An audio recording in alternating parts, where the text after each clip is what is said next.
The afternoon sun baked the cracked sidewalks of south-central Los Angeles, casting long shadows across graffiti-covered walls. Traffic crawled along Florence Avenue, car horns blaring in frustration. Amidst the noise, a scream sliced through the air, sharp, desperate, and unmistakably real. People turned their heads, but few stopped. That's how it went in this part of town. Trouble was best avoided, but one boy didn't hesitate. 17-year-old Jalen Carter was sprinting across the street before he fully registered what was happening. His worn-out sneakers slapped the pavement as he charged toward the alley where the cry had come from. A woman was struggling against two men trying to rip her purse from her shoulder. She fought back, shouting, clawing, refusing to be a victim. "Hey!" Jalen shouted, his voice deep and commanding despite his wiry frame. One of the attackers turned, surprised by the audacity. Jalen didn't stop. He grabbed a broken broomstick from beside a dumpster and swung with the kind of desperation only the streets could teach. The thugs weren't ready. One blow landed across a shoulder, another near a knee. They cursed and ran, disappearing down the alley. Jalen stood there, chest heaving, adrenaline buzzing in his blood. The woman leaned against the wall, her hands trembling. "Thank you," she gasped, eyes wide with shock and gratitude. I don't know what they would have..." Jalen nodded quickly, stepping back. "You good now?" She nodded slowly. Without another word, he turned and disappeared down the block, vanishing into the city like a ghost. She called after him, but he didn't look back. Her name was Corey Broadus, the daughter of rap legend Snoop Dogg. If you want more stories that touch the heart and inspire the soul, don't forget to hit that subscribe button right now. Corey's hands still shook as she pulled out her phone and called her dad. "Some kid just saved me," she said, her voice still shaky. "You what?" Snoop said, his voice rising on the other end. "He was just a kid. He didn't ask for anything. He just helped." That night, the Broadus house buzzed with quiet worry and gratitude. Snoop Dogg, the man who had built an empire from rhymes and rhythm, felt helpless at the thought of his daughter in danger, and awe at the stranger who had risked himself for her. Meanwhile, Jalen walked 3 miles to the homeless shelter where he and his younger brother Malik lived. His shirt was torn, his knuckles scraped, but he said nothing about what happened. Inside the dim, crowded room they shared with 6 others, Malik grinned as he tackled his older brother. "You get us dinner?" Jalen smiled tiredly and handed over 2 wrapped burgers from a corner store. "Don't tell Ms. Gwen where I got the extra money." "Deal." They sat on the floor sharing their meal while cartoons played on an old flickering TV in the background. Malik looked up. "You ever think things'll get better?" Jalen took a bite, chewing slowly. "I don't just think, I know." Outside, the city kept moving. No cameras, no headlines, just a kid doing what was right. But fate had a funny way of pulling quiet heroes into the spotlight. And this was only the beginning. By morning, Corey had posted a message on Instagram detailing what had happened. She didn't mention the assault directly, it was too raw, but she described the boy who had saved her. Tall, thin, around 17, dreadlocks tied back, wearing a faded Lakers hoodie and black jeans. "If anyone knows this young man," she wrote, "please let me know. I need to thank him." The post exploded. Thousands of comments poured in, celebrities reshared it. News outlets picked it up. By noon, the hashtag #FindTheHero was trending. That evening, Snoop Dogg appeared in a short video, wearing sunglasses and a grim expression. "Whoever you are, young blood, you did more than save my daughter. You reminded me there's still good out here. I want to meet you, reward guaranteed, come forward." But Jalen Carter wasn't watching. He was sweeping the floor of a local diner, part of a side gig that paid in tips and leftovers. He didn't even have a smartphone. His world was survival, not social media. Later, at the shelter, a neighbor showed Malik the viral video. "Yo, this your brother?" she asked, holding up her cracked screen. Malik's eyes widened. "No way!" He ran to Jalen. "Dude, you're famous." Jalen frowned. "What are you talking about?" Malik showed him the post. Jalen's stomach dropped. No way, we stay quiet, you hear me?" he said, voice low and urgent. "But no, we don't need attention. We need to stay safe. Malik looked hurt, but nodded. Jalen had his reasons. Attention could bring trouble. Cops asking questions. Gangs thinking he snitched. Welfare services looking into Malik's custody. No, being a hero was dangerous. Corey, on the other hand, was relentless. She went into the neighborhoods where few celebrities dared walk without cameras and security. She passed out flyers with a sketch based on her memory. She spoke to teens on basketball courts, corner stores, even bus stops. "He saved me," she said simply. "I owe him everything." At one rec center, she caught a break. A boy said he saw someone matching the description near a soup kitchen on 51st. She followed the lead. Meanwhile, Jalen's day took another unexpected turn. As he walked home, he noticed a man sitting outside a store, grumbling about losing his wallet. The man was old, tired-looking, with a limp and a cane. Jalen crouched beside him. "You dropped this earlier," he said, holding out a brown leather wallet he'd spotted on the curb. The man blinked in surprise. "You serious?" "Check your cash." The man opened it, all there. "Kid, you could have kept this." Jalen shrugged. Didn't seem right. "What's your name?" "Jay." "Jay, huh?" The man nodded slowly. He wasn't just any stranger. His name was Curtis, a retired Marine and part-time security consultant for Snoop Dogg's studio, and he didn't miss the worn Lakers hoodie, or the dreadlocks, or the quiet humility. That night he called Corey. "I think I met your mystery hero." The city never sleeps, and neither did Corey's determination. With Curtis's lead, she plotted her next move, one that would bring her face to face with the boy who didn't want to be found. Jalen, unaware, simply tried to make it through another day, but fate was closing in fast. 2 days later, Jalen was outside the shelter, helping Ms. Gwen unload canned goods, when a black SUV pulled up to the curb. Tinted windows, shiny rims. Out of place in this part of town. He tensed, ready to run until the window rolled down. Corey Broadus leaned out, sunglasses on, smile calm. "Hey, you Jay?" He froze. "I think you have something of mine," she said gently. Jalen didn't answer. Curtis stepped out from the passenger side, his voice warm but firm. "We're not here to hurt you, kid. We just want to talk." Jalen looked around. Neighbors peeked from porches. Malik stood in the doorway, wide-eyed. 5 minutes, Corey said. "That's all." He finally nodded. They sat on a nearby bench. Jalen's foot tapped nervously. "You saved my life," Corey said. "I was scared. No one moved but you. And then you disappeared." "I didn't want anything," he said quickly. "I just saw someone who needed help."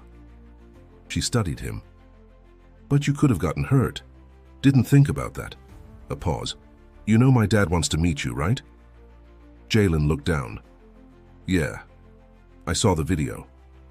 "So why hide?" He hesitated. "Because I've got enough problems without the world looking at me. I got a little brother to protect, and fame doesn't fix being broke." Corey nodded slowly. "Fair enough. But you still deserve to be thanked." That's when she called her father. Snoop Dogg arrived an hour later in a gray hoodie and sunglasses. No cameras, just him. He walked up to Jalen and extended a hand. "Respect," he said. "You didn't have to do what you did, but you did. That means something." Jalen shook his hand, overwhelmed. They sat and talked about life choices, what it meant to grow up in neighborhoods like this. "I came from the same blocks," Snoop said, "but I had people who believed in me, who lifted me. You got that kind of spirit, Jay. You a leader. You real." Then came the offer. "Anything you need," Snoop said. "Money, a place to stay, a job. I got you. Just say the word." Jalen stared at him, thoughts spinning. He could ask for money, a house, a car, a chance at something easier. Instead, he said something that caught even Snoop off guard. "I don't want it for me," Jalen said quietly. "But there's a lot of kids like Malik who don't have doctors or dentists or even food when they're sick." Snoop leaned in. "Go on." "There used to be this clinic on 49th, but it closed. If you could build something like that again, where kids can get help, where moms don't have to choose between rent and medicine, that's what I want." Silence. Corey blinked back tears. Snoop stared at him, jaw tight. "You sure about that?" Jalen nodded. "I want to be a paramedic. Maybe I can even work there someday. But right now, I just want other people to have a shot." Snoop stood up, his voice shaking. "Damn, man, you just made me proud in ways I didn't know I could still feel." He pulled Jalen into a hug. The moment wasn't captured by paparazzi or live-streamed to millions. But it was real, and it would ripple out farther than Jalen could imagine. And now it was time for change to begin. The next morning, the headlines were everywhere. Snoop Dogg meets real-life hero who saved his daughter, plans to build community clinic in his honor. The story made national news. Jalen's face, once hidden in the shadows of survival, now appeared on every major network. People called him the Quiet Guardian. Donations flooded in to support the clinic. Construction was announced the same week, with architects and medical professionals volunteering time and resources. But the most powerful moment wasn't on the news. It was when Jalen stood in front of his shelter, holding Malik's hand, watching the city rally around them. "We ain't going back to that alley life," Jalen whispered to his brother. Malik grinned. "Can I have my own room now?" Jalen laughed. "One day." Within a month, a non-profit partnered with the Broadus family to secure permanent housing for Jalen and Malik. A modest two-bedroom apartment near a local charter school became their new home. That same week, Jalen received a full scholarship to an EMT certification program, courtesy of a foundation Snoop helped fund. But it wasn't just about Jalen anymore. Corey, who had formed a close friendship with him, launched a youth initiative named Project J, focused on mentorship, health, and neighborhood safety. She worked alongside Jalen to build programs that taught kids first aid, conflict resolution, and goal setting. Snoop, true to his word, became a mentor, not only to Jalen but to dozens of teens across the city.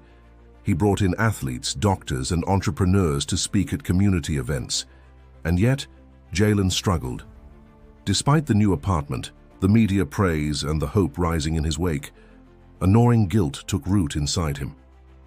He couldn't shake the feeling that while he'd been lifted up, others were still stuck. He walked past tents filled with kids just like Malik, heard sirens outside his window, and felt the weight of not being able to save everyone. One night, he confessed his turmoil to Corey as they walked through the nearly finished clinic site. "I feel like I cheated the system," he said. "Like I only got out because something dramatic happened." Corey placed a hand on his shoulder. "You didn't cheat anything. You stood up when no one else did, and now you're using that to pull others up too."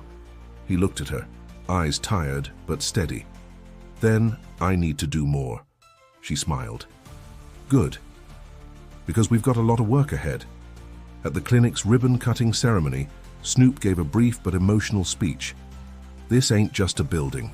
This is a promise that we see you, that we believe in you, and that every kid out here matters. And we're here because one kid decided not to walk away." He pointed to Jalen. "And that kid saved my family." The crowd erupted in applause. That day, Jalen wasn't just a headline. He became a symbol of what was possible when courage met opportunity. And yet, the story wasn't over.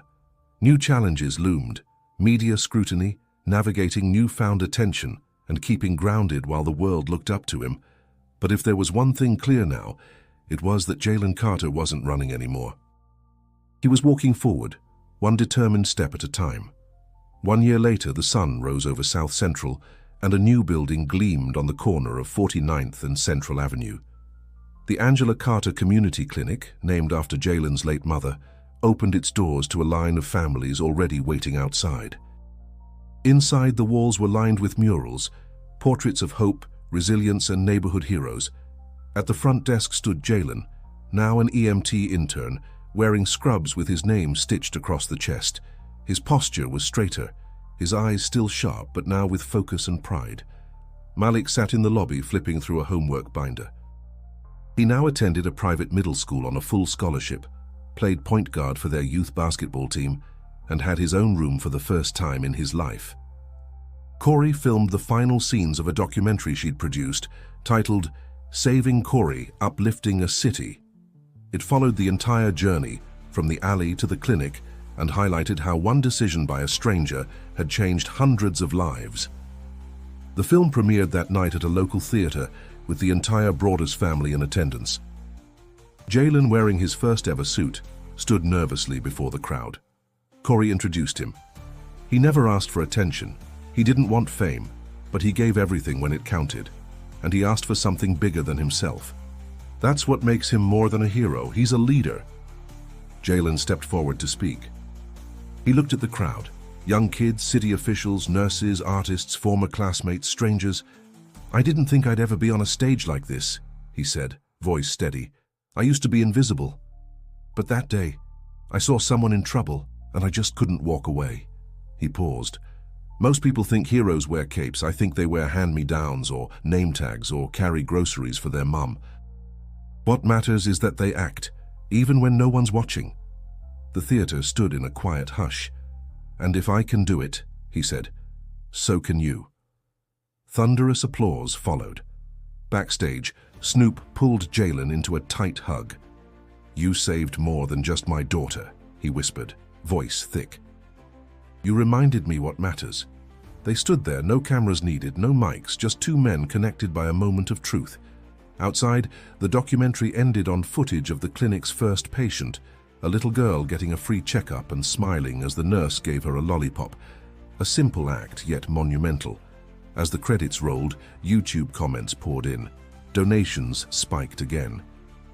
Other cities called to replicate the model, and more kids began to believe they could be more than statistics.